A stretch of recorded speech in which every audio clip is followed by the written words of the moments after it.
हं. सहसा जेव्हा आपण 18व्या किंवा 19व्या शतकातील तंत्रज्ञानाचा विचार करतो ना, हं. तेव्हा आपल्या डोळ्यांसमोर काय येतं? मला वाटतं एखादा जुना तो लाकडी पेटीसारखा कॅमेरा. अगदी बरोबर. 1860चं दशक. एक युरोपियन फोटोग्राफर आपल्या भल्या मोठ्या लाकडी कॅमेऱ्यामागून म्हणजे सुरुवातीच्या त्या कोडक लेन्समधून एका व्यक्तीवर फोकस करत आहे. आता कॅमेरा म्हणजे काय? वास्तवाचं चित्रण. हं. जे समोर घडतंय त्याचं वैज्ञानिक रेकॉर्डिंग, हो ना? हो, अगदी निर्विवाद चित्रण. पण समजा या अत्यंत आधुनिक आणि वास्तववादी लेन्ससमोर एखादे 300 वर्षे जुने विज्ञानाच्या पलीकडे जाणारे रहस्य उभे राहिले तर?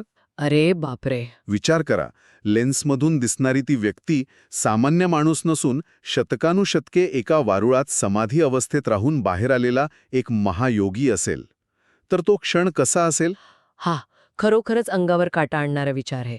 म्हणजे बघायला गेलं तर हा आधुनिक विज्ञानाचा पुरावा आणि आणि प्राचीन गूढ आध्यात्मिकता. नक्कीच हा त्यांचा एक अतिशय रंजक आणि थेट संघर्ष आहे.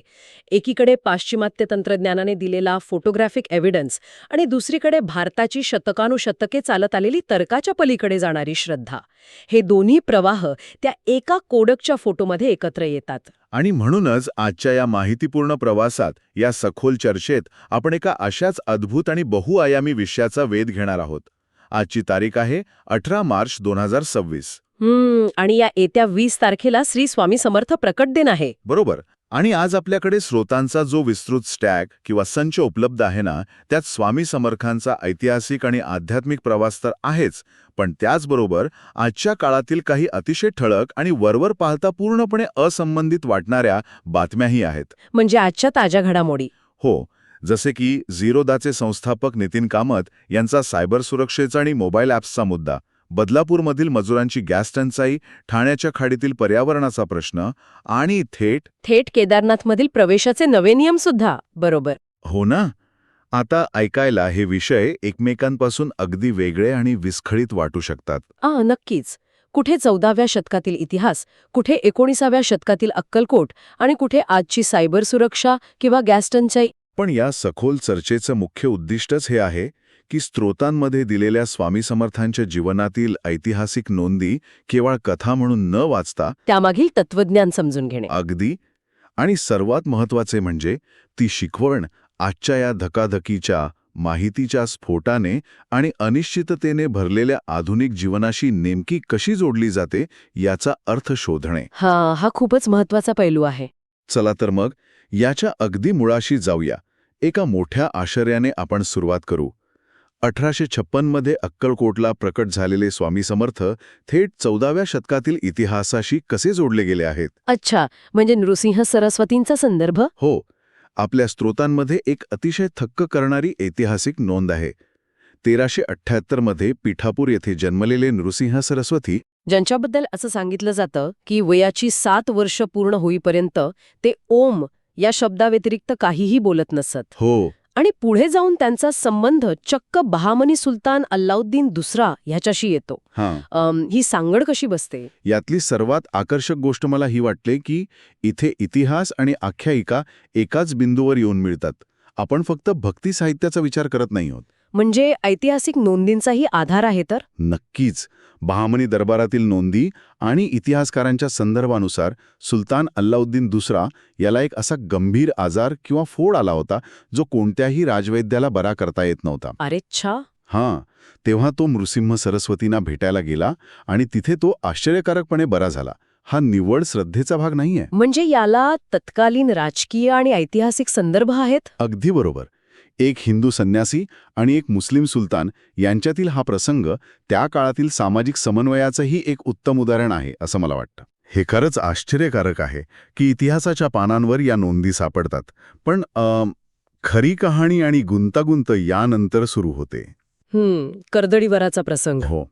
स्रोतांनुसार 1458 मध्ये नृसिंह सरस्वती कर्दळी वनात गेले आणि तिथे त्यांनी चक्क 300 वर्ष समाधी घेतली. 300 वर्ष. इथे मला थोडं थांबून एक प्रश्न विचारायचा आहे. विचारा ना. विज्ञानाच्या कसोटीवर हे कसं शक्य आहे? मानवी शरीर अन्नपाण्याविना 3 शतके कसं जिवंत राहू शकतं? हे फक्त एक रूपक आहे की आपले स्रोत याला खरोखरचा इतिहास मानतात? कारण आजच्या काळात यावर विश्वास ठेवणं कठीण जातं. हा अतिशय रास्त आणि तार्किक प्रश्न आहे. जर आपण स्रोतांचा आणि त्यामागील योगशास्त्राचा सखोल अभ्यास केला तर आपल्याला 2 वेगळे दृष्टिकोन मिळतात. अच्छा, कोणते? एकीकडे योगशास्त्रात कुंभक आणि शरीराची चयापचय क्रिया म्हणजे मेटाबॉलिक रेट जवळजवळ शून्यावर आणण्याची प्रक्रिया सांगितली आहे. म्हणजे जसं निसर्गात काही प्राणी अत्यंत प्रतिकूल परिस्थितीत दीर्घकाळ हायबरनेशनमध्ये जातात तसं. अगदी तसंच. तशीच ही एक अत्यंत प्रगत आध्यात्मिक आणि शारीरिक अवस्था असू शकते, ज्याला आपण एक प्रकारे आध्यात्मिक हायबरनेशन म्हणू शकतो. ओके. आणि दुसरा दृष्टिकोन? दुसरीकडे इतिहास आणि आख्यायिका यांच्यातील सीमारेषा अनेकदा पुसट असते. सर्वसामान्य माणसांसाठी तो एक सलग 300 वर्षांचा कालखंड असू शकतो, जो एकाच ईश्वरी चेतनेचा अखंड प्रवास दर्शवतो. आपले स्रोत हे स्पष्ट करतात की भाविकांसाठी ते भौतिक शरीर आणि ती ऊर्जा एकच होती. हां. आणि या 300 वर्षांच्या समाधीनंतर जे घडलं ते एखाद्या थरारक चित्रपटासारखं आहे. हो ना? तो लाकूड तोड्याचा प्रसंग. बरोबर. स्रोतांमध्ये असा उल्लेख आहे की एक उद्धव नावाचा लाकूड तोडा त्याच कर्दळी वनात लाकडे तोडत होता. त्याच्या हातून अचानक कुऱ्हाड निसटते, ती एका मोठ्या वारुळावर पडते बापरे. आणि त्या वारुळातून रक्ताची भळभळती धार उडते. हां. आणि त्या दुभंगलेल्या वारुळातून एक आजाणूबाहू तेजस्वी मूर्ती प्रकट होते. हो. तेच अक्कलकोटचे श्री स्वामी समर्थ. खरंच अंगावर काटा येतोय ऐकून. आणि हो, स्रोतांमध्ये एक अतिशय महत्वाची आणि बारकाईने नोंदवलेली गोष्ट आहे. कोणती? त्या कुऱ्हाडीच्या घावाची खूण स्वामींच्या मांडीवर कायम स्पष्ट दिसत असे. हे सर्व झाल्यानंतर ते तिथून थेट भ्रमण करत 1856च्या सुमारास अक्कलकोटला आले. आणि इथेच आपण सुरुवातीला उल्लेख केलेल्या त्या कोडॅक कॅमेराचा संदर्भ येतो. बरोबर. एकीकडे आपण 300 वर्षांच्या समाधीची आणि लाकूड तोड्याच्या वारुळाची गोष्ट वाचतो, जी पूर्णपणे आख्यायिका वाटते.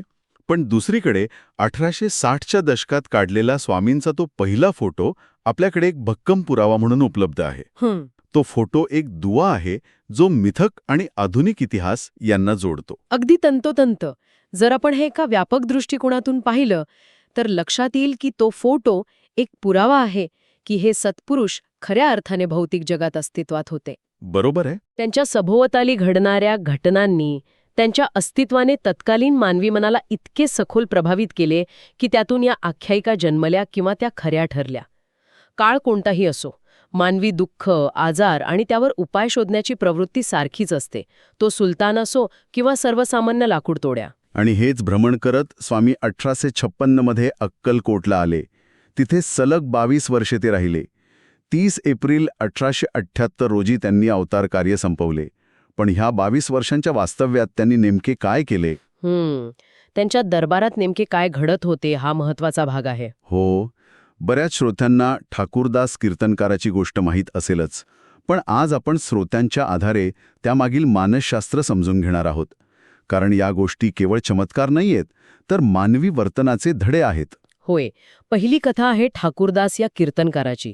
तो अनन्य दत्तभक्त होता, पण त्याला कुष्ठरोग झाला होता. आणि 19व्या शतकात कुष्ठरोग होणे म्हणजे केवळ शारीरिक आजार नव्हता. या नैराश्यातून तो सर्व काही सोडून काशीला जायला निघाला होता. म्हणजे एक प्रकारे गंगेत जलसमाधी घेऊन जीवनाचा शेवट करण्यासाठी. बरोबर. पण स्वामींनी त्याला वाटेतच थांबवलं. आणि त्याला जे सांगितले ते खूप महत्वाचे आहे. स्वामी त्याला म्हणाले की हे तुझे भोग आहेत, पण कर्मामुळे कितीही विपरीत प्रारब्ध आले तरी सत्कर्माची कास कधीही सोडू नये. अगदी बरोबर. म्हणजे त्यांनी फक्त चमत्कार करून त्याचा आजार एका सेकंदात गायब केला नाही. त्यांनी त्याला सत्याची जाणीव करून दिली. परिस्थिती कितीही वाईट असली तरी चांगले काम करणे थांबवू नका, हा तो संदेश होता. हेच स्वामींच्या तत्वज्ञानाचे मुख्य सूत्र आहे, कर्माचा सिद्धांत. प्रारब्ध आणि क्रियामाण कर्म यातील हा फरक आहे. हां. आणि दुसरी कथा आहे लक्ष्मण कोळी या खलाशाची. हो, समुद्रात जहाजाला भयंकर वादळाचा वेढा पडल्यावर त्याने प्राणांतिक संकटात स्वामींचा धावा केला, नवस केला, त्याचे जहाज वाचले. चमत्कार नाहीये. संकट टळल्यानंतर लक्ष्मण कोळी स्वतः अक्कलकोटला गेला आणि त्याने तो नवस फेडला. स्वामींचा विचार अतिशय स्पष्ट होता. तुम्ही जे संकल्प करता ते पूर्ण करणे हे तुमचं उत्तरदायित्व किंवा अकाउंटेबिलिटी आहे. भक्ती म्हणजे केवळ मागणे नाही, तर दिलेला शब्द पाळणे आहे. तुम्ही जे उत्तरदायित्वाचं आणि श्रद्धेच्या अधिकाराचं बोलत आहात ना, त्यावरून मला आजच्या स्रोतांमधील एका ताज्या बातमीची आठवण येते. कोणती बातमी? एकीकडे आपण पाहतोय की स्वामींच्या दरबारात लक्ष्मण कोळी असो, ख्रिश्चन अधिकारी असो किंवा हिंदू मुस्लिम असोत, सर्वांना मुक्त प्रवेश होता. हो, स्वामी कोणालाही त्यांची जात किंवा धर्म विचारत नसत. पण दुसरीकडे आपल्या आजच्या स्रोतांमध्ये केदारनाथ मंदिर समितीच्या एका नव्या नियमाची चर्चा आहे. अच्छा, तो अभिनेत्री सारा अली खानच्या प्रवेशावरून झालेला वाद. अगदी तेच. त्या वादानंतर समितीने ठरवले आहे की सनातन धर्मावर विश्वास असल्याच्या प्रमाणपत्राची सक्ती केली जाईल. हे एक विचित्र विरोधाभासाचं चित्र निर्माण करते. खरोखरच विचार करायला लावणारा मुद्दा आहे. आजच्या काळात प्रशासकीय संस्थांना व्यवस्थापनासाठी, गर्दी नियंत्रणासाठी किंवा पावित्र्य राखण्यासाठी काही नियम करावे लागतात. हे आजच्या प्रशासनाचं वास्तव असू शकते. आपण यावर योग्य की अयोग्य असा कोणताही निर्णय देणार नाही. पण जर आपण 19व्या शतकातील स्वामी समर्थांच्या तत्कालीन समाजव्यवस्थेचा विचार केला तर तो दृष्टिकोन पूर्णपणे भिन्न होता. हो, त्यांनी माणसाच्या कर्मावर भर दिला. नक्कीच. त्यांची जात कळवळ्याची होती. त्यांच्या मते कोणत्याही मानवी प्रमाणपत्रांपेक्षा भक्ती, समर्पण आणि सत्कर्म अधिक महत्वाचे होते. त्यांनी कधीच माणसांमध्ये भेद केला नाही. अध्यात्माचा मूळ गाभाच हा आहे की तो मानवी भिंतींच्या पलीकडे पाहतो. आज आपण श्रद्धेचे संस्थात्मीकरण करत आहोत, जिथे प्रमाणपत्रांची गरज भासते आहे. बरोबर. आणि इथूनच आपण आजच्या काळातील मुख्य प्रश्नाकडे वळतो. येत्या 20 मार्च 2026ला स्वामी प्रकट दिन आहे आणि 14 तारखेपासूनच अनेक जण श्री स्वामी चरित्र सारामृत किंवा गुरु लीलामृतचे पारायण सुरू करत आहेत. या प्रश्नाचे उत्तर त्यांच्या तारक मंत्रात अतिशय स्पष्टपणे दिले आहे. निशंक हो, निर्भय हो मनारे. निर्भयता. आज आपण आजूबाजूला नजर टाकली, स्रोतांमधील बातम्या वाचल्या तर आपल्याला काय दिसते? सर्वत्र भीती, ताणतणाव आणि अनिश्चितता आहे. हो ना, माणूस सतत एका दडपणाखाली वावरत आहे. खरे, आजची परिस्थिती पाहिली तर भीतीचीच कारणे जास्त आहेत. जागतिक पातळीवर इराण आणि इस्रायल यांच्यातील युद्धामुळे तणाव प्रचंड वाढलाय. कधी काही होऊ शकतं अशी परिस्थिती आहे. नक्कीच. पण या जागतिक घडामोडींचा ताण केवळ सीमेवर नाही तर थेट आपल्या घरापर्यंत पोचतोय. बदलापूरच्या MIDC भागात काम करणाऱ्या मजुरांची बातमीच बघा. तिथे 5 किलो आणि 2 किलोचे कमर्शियल गॅस सिलेंडर बाजारातून अचानक गायब झाले आहेत. अरे बापरे, म्हणजे जेवण कसं बनवणार ते? तेच तर. एका छोट्या खोलीत 4-5 मजूर राहतात आणि दिवसभर कारखान्यात काम करून आल्यावर आता त्यांना जेवण बनवण्यासाठी सिलेंडर शोधत वणवण भटकावं लागत आहे. दुसरीकडे जळगावमध्ये दुचाकी चोरीची मोठी टोळी पकडली गेली आहे. म्हणजे जागतिक युद्धापासून ते स्वतःची गाडी चोरीला जाण्यापर्यंत रोजचं जीवनच एक अखंड संघर्ष झाला आहे. आणि हेच ते आधुनिक प्रारब्ध आहे, ज्याचा सामना आपण सगळे करत आहोत. महागाई, टंचाई, चोरी, जागतिक युद्धे या बाह्य गोष्टींवर सर्वसामान्य माणसाचे कोणतेही नियंत्रण नसते. तो आपला पूर्वकर्म किंवा सद्यस्थितीचा भाग आहे. बरोबर. पण स्वामींचा संदेश इथेच लागू पडतो. बाह्य परिस्थिती कितीही अस्थिर असली तरी आतून निश्शंक राहणे. गॅसची टंचाई असेल तर मार्ग शोधावा लागेल, संघर्ष करावा लागेल, पण त्या प्रक्रियेत स्वतःची मानसिक शांती गमावू न देणे. भिवू नकोस, मी तुझ्या पाठीशी आहे हे वाक्य केवळ एक आधार नाही, तर ती एक मानसिक अवस्था आहे जी तुम्हाला संकटाचा सामना करण्याचा बळ देते. आणि आपण केवळ मानवी व्यवस्थेशीच नाही तर निसर्गाशीही संघर्ष करत आहोत. मला स्रोतांमधील अजून एक संदर्भ इथे जोडावासा वाटतो. स्वामी समर्थ कायम निसर्गाच्या सान्निध्यात राहिले.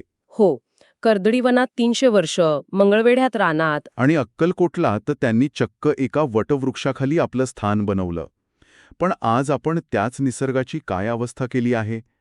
ठाण्याच्या खाडीतील 1690 हेक्टर क्षेत्रावरील फ्लेमिंगो अभयारण्याची बातमी अत्यंत विदारक आहे. नक्कीच. जिथे हिवाळ्यात लाखो रोहित पक्षी म्हणजे फ्लेमिंगो हजारो किलोमीटरचा प्रवास करून येतात, तिथे आता रामसर क्षेत्र आणि संरक्षित क्षेत्र असूनही अनधिकृत बांधकामे सुरू आहेत.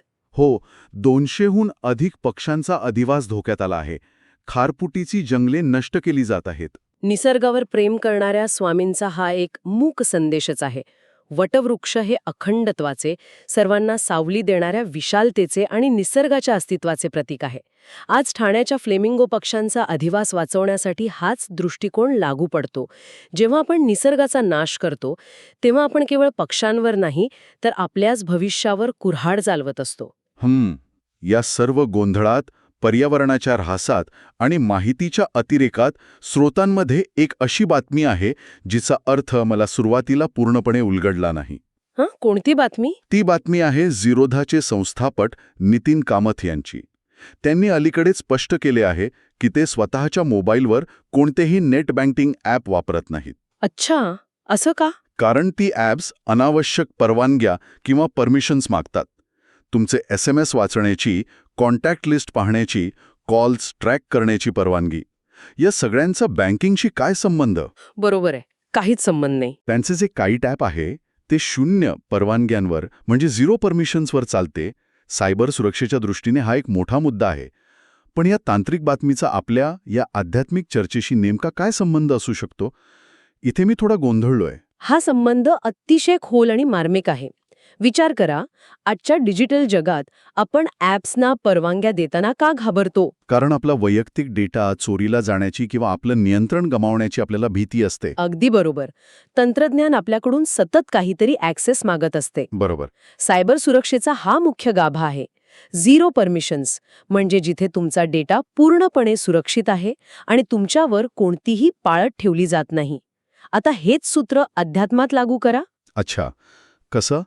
स्वामी समर्थांचे तत्वज्ञान हे एका वेगळ्या प्रकारच्या सुरक्षेवर आधारित आहे.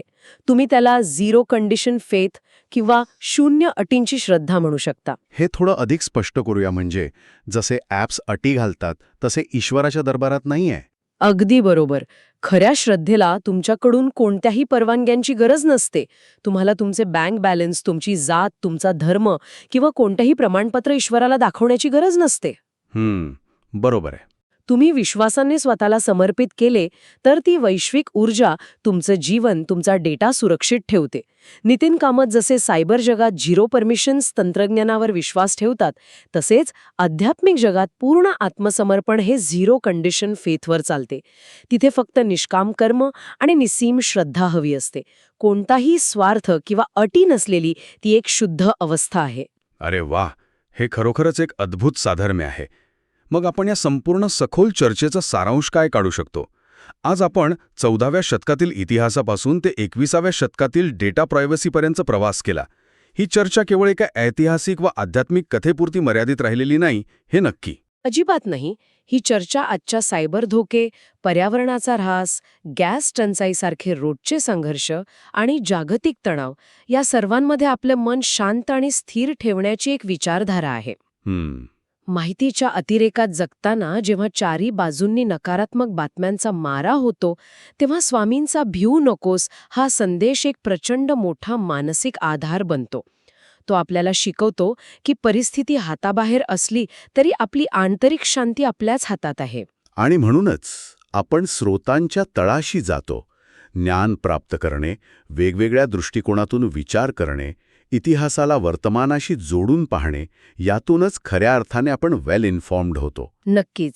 केवळ बातम्या वाचणे म्हणजे ज्ञान नाही, तर त्या बातम्यांमागील अर्थ समजून घेणे हे महत्त्वाचे आहे. आणि कोणत्याही एकांगी विचारात न अडकता व्यापक सत्य समजून घेण्याची क्षमता यातूनच आपल्यात निर्माण होते.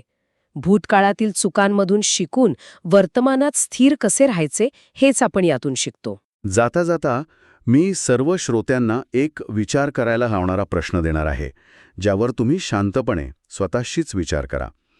आपण सुरुवातीला पाहिलं की स्वामी समर्थांनी कोणतीही अडचण नसताना कर्दळीवनात तब्बल 300 वर्ष समाधी लावून ध्यान केले. 300 वर्षे ते एकाच जागी स्थिर होते. मुंग्यांनी त्यांच्या भोवती वारूळ रचले तरी त्यांचे चित्त विचलित झाले नाही. त्यांचे लक्ष केवळ त्यांच्या ध्येयावर आणि आंतरिक शांतीवर केंद्रित होते. पण आजच्या काळात आपली अवस्था काय आहे? आपण आपल्या मोबाईल फोनपासून, सतत येणाऱ्या नोटिफिकेशन्सपासून आणि सोशल मीडियापासून किमान 300 सेकंद म्हणजे फक्त 5 मिनिटं तरी दूर राहून स्वतःच्या आत डोकावून पाहू शकतो का? खरंच हा खूप मोठा प्रश्न आहे. की आपण स्वतःभोवती डिजिटल विचलितांचे, माहितीच्या अतिरेकाचे एक नवे वारूळ उभे करत आहोत. आणि जर आपण हे वारूळ उभे करत असू तर त्यातून आपल्याला बाहेर काढायला पुन्हा एखाद्या लाकूड तोड्याच्या कुऱ्हाडीच्या घावाची गरज भासेल का यावर नक्की विचार करा. हां, अतिशय मार्मिक आणि अंतर्मुख करणारा प्रश्न आहे. चला तर मग या खोल विचारमंथनासोबतच आजचा आपला हा माहितीपूर्ण प्रवास इथेच थांबूया. पुन्हा लवकरच भेटूया अशाच एका नव्या, रंजक आणि विचारप्रवर्तक विषयाच्या सखोल चर्चेत.